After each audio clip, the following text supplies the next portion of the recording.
إنك أحل التقوى وأحل المغفرة رب لك الحمد كما ينبغي لجلال وجهك وعظيم سلطانك اللهم لا أحصي ثناء عليك وأنت كما أثنيت على نفسك. میرے بھائیوں، دوستوں، بزرگوں، انتہائی احترام کے لائق علماء حضرات، السلام علیکم ورحمۃ اللہ وبرکاتہ۔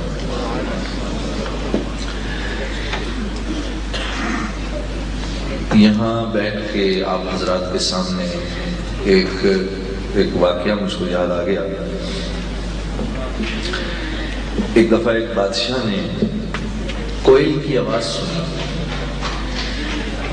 تو دربانوں کو، وزیروں کو بھیجا کہ بھئی یہ آواز بڑی خوبصورت ہے، اس کو پکڑ کے لاؤ۔ تو سارے دربان وزیر گئے باہر باغ میں کوئل کو ڈھونڈنے، تو کوئل نے نہ ملنا تھا نہ ملی۔ تو انہوں نے کہا بھئی بادشاہ نے کوئل کو کبھی دیکھا تو ہے نہیں۔ ادھر ایک الو پہ نظر پڑ گئی ان کی، تو انہوں نے جال مارا اس الو پر اور اس الو کو پکڑ کر لے آئے اور بادشاہ سے کہا یہ کوئل ہے۔ تو جس کو آپ اس وقت کوئل سمجھ رہے ہیں وہ اصل میں ایک الو ہے۔ کوئلیں تو سامنے بیٹھی ہیں، اصل میں تو آپ لوگ اس قابل تھے کہ یہاں آپ کی بات سنی جاتی ہے، لیکن یہ میرے بھائی کا احسان ہے اور آپ حضرات کی شفقت ہے کہ آپ لوگوں نے مجھ کو ادھر آنے کا موقع دیا، بات کرنے کا موقع دیا۔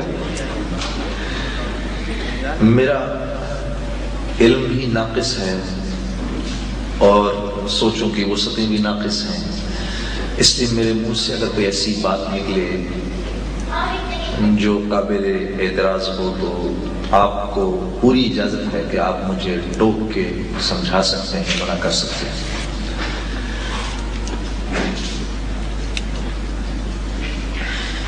میری زندگی کا سفر عجیب رہا ہے کہ جب میں شوبز میں تھا تو ہم پیسہ خرچ کیا کرتے تھے اس چیز پر کہ کسی طریقے سے میرا نام اور مشہور ہو جائے اور زیادہ لوگوں کو میرے بارے میں پتہ چل جائے، اور اس پر ہم خوب پیسہ خرچ کرتے تھے۔ پیسہ ہم اتنا خرچتے تھے، افاقہ ہمیں اتنا سا ہوتا تھا، بالکل تھوڑا سا، اور وہاں رہتے ہوئے ہر وقت اس بات کی فکر رہتی تھی کہ کسی طرح، کیونکہ جس فیلڈ سے میرا تعلق تھا دنیاوی لحاظ سے اس میں خود غرضی، دنیاوی لحاظ سے اس میں مال کی طمع، دنیاوی لحاظ سے اس میں جاہ و جلال کی طمع، حب جاہ کی طمع، یہ اپنی انتہا پر تھی۔ باقی کاروبار بھی ہیں دنیا کے، آدمی تجارت کرتا ہے اس میں بھی اس کا دل کرتا ہے اس کا نام ہو، آدمی ملازمت کرتا ہے اس میں بھی اس کا دل کرتا ہے اس کا نام ہو، ڈاکٹر صاحب بھی یہ چاہ سکتے ہیں کہ ان کا نام ہو، لیکن یہ جو دنیاوی معاملات ہیں اس سے جس کام میں میں لگا ہوا تھا اس میں ان تمام چیزوں کی تمام اپنی انتہا پہ تھی۔ یہاں تک کہ مجھے اب یاد آتا ہے کہ ہم سلام کا جواب بھی نہیں دیتے تھے اس کو جس سے ہم کو لگتا تھا کوئی فائدہ نہیں، اور ہم نے اپنے ارد گرد 3-4 لوگ ایسے مقرر کیے ہوئے ہوتے تھے جو ایسے لوگوں کو ہمارے قریب ہی نہیں آنے دیتے تھے جن سے ہمیں کوئی فائدہ نہیں۔ یہ میرا اس زندگی سے تعلق تھا۔ تو وہاں کوشش یہ ہوتی تھی کہ مشہور سے مشہور ہو جائیں، اور اپنی آنکھوں کے سامنے میں دیکھتا تھا کہ جس کو اللہ کا دل کرتا تھا مشہور کر دیتے تھے۔ ہمارے پیسہ خرچ کرنے نہ کرنے، زور لگانے نہ لگانے سے کوئی فرق نہیں پڑتا، اور جب اس فیلڈ کو چھوڑ کے اب میری کوشش یہ ہوتی ہے کہ اللہ والوں کی صحبت میں بیٹھوں، ان سے مجھے استفادہ ہو. تو میرے اندر جو طمع ہے وہ گمنامی کی ہے کہ میں گمنام ہو جاؤں. اب کسی کو میرا پتہ ہی نہ چلے، صرف میں جو کچھ کر رہا ہوں صرف مجھ کو اور میرے اللہ کو پتا ہو کہ میں کیا کر رہا ہوں، اگر کوئی نیکی کا عمل کر رہا ہوں. لیکن حیرت اس میں یہ ہے، حیرت کی بات یہ ہے کہ میں جتنا چھپنے کی کوشش کرتا ہوں اتنا ہی کسی نہ کسی وجہ سے میں لوگوں کے سامنے آ جاتا ہوں. پھر سے میں جتنا بچنے کی کوشش کرتا ہوں اتنا ہی میں پھر سے لوگوں کے سامنے آ جاتا ہوں. جب میں نے شوبز چھوڑا تو یہاں سلیم کامران میرا دوست بیٹھا ہوا ہے، اسی ہال میں میرا آخری شو تھا، یاد ہے تجھے؟ آخری شو میرا اس ہال میں تھا، لڑکے لڑکیاں بھرے ہوئے تھے، خوب تالیاں پٹ رہی تھیں، اور میں یہاں سے جاتے ہوئے اللہ کا شکر کر کے جا رہا تھا، یا اللہ تیرا شکر ہے.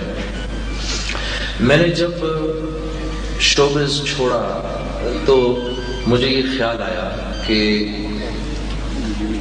اب چونکہ اللہ کی ذات رازق ذات ہے تو یہ تو ممکن نہیں کہ اللہ مجھے بھوکا مار دے گا اب میرے پاس کھانے کو کچھ نہیں ہوگا. مجھے یہ امید تھی کسی نہ کسی طریقے سے میرے کوئی کاروبار کا سلسلہ بھی شروع ہو ہی جائے گا، حالانکہ مجھے کرنا کچھ نہیں آتا، گانے کے سوا مجھے کچھ کرنا نہیں آتا. شیطان فقر سے ڈراتا رہا، کیا کرے گا، بیوی بچے کیا کریں گے. میں آپ کے ساتھ اپنا یہ واقعہ اس لیے شیئر کر رہا ہوں تاکہ کیونکہ علمی باتیں کرنے والے حضرات تو بیٹھے ہیں، میں کوئی عالم تو ہوں نہیں، میں تو اپنی کارگزاری آپ کو سنا سکتا ہوں. تو جن حالات سے میں گزرا تھا، جس دن فیصلہ کیا کہ اب اللہ کی نافرمانی نہیں کرنی، بس بہت ہو گئی. ارے کتنا کرے گا جنید.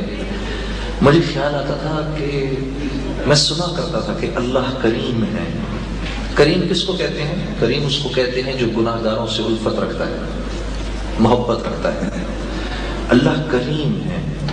اللہ اتنے کریم ہیں کہ ماں سے 70 گنا زیادہ محبت کرتے ہیں. میں نے یہ بات سنی.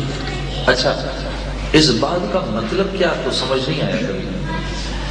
پھر جب اپنی شوبز کی 16 سال کی زندگی دیکھی تو ہر روز جو گناہوں کے انبار میں جمع کرتا تھا اور میں یہ دیکھتا تھا کہ یار یہ میں اللہ کے سامنے کر رہا ہوں، یعنی میں نے جو گناہ کرنا ہے کل وہ میں آج پلان کر رہا ہوں کہ کل یہ گناہ کروں گا. اللہ دیکھ رہا ہے، مجھے روک بھی سکتا ہے، پکڑ بھی سکتا ہے، لیکن اس نے مجھے مہلت دی ہوئی ہے، ڈھیل دی ہوئی ہے. یعنی اللہ پاک فرماتے ہیں میرے بندے تو یہ نہ دیکھا کر کہ تو چھوٹا گناہ کر رہا ہے کہ بڑا گناہ کر رہا ہے، تو یہ دیکھا کر تو کس کے سامنے کر رہا ہے. تو مجھے خیال آتا ہم پرواہ بھی نہیں کرتے تھے. 16 سال آنکھیں بند کر کے اللہ کی اتنی نافرمانی کی کہ اگر کم از کم درجے میں یہ حساب لگا لیں کہ دن میں ایک ہی گناہ کیا ہو تو 16 سال کے اندر میں نے کم از کم 10-12 ہزار گناہ کیے اللہ کے سامنے. وہ مجھے معاف کرتا گیا. میرے ماں باپ کی دعائیں ہی ہوں گی اور کیا ہو سکتا ہے.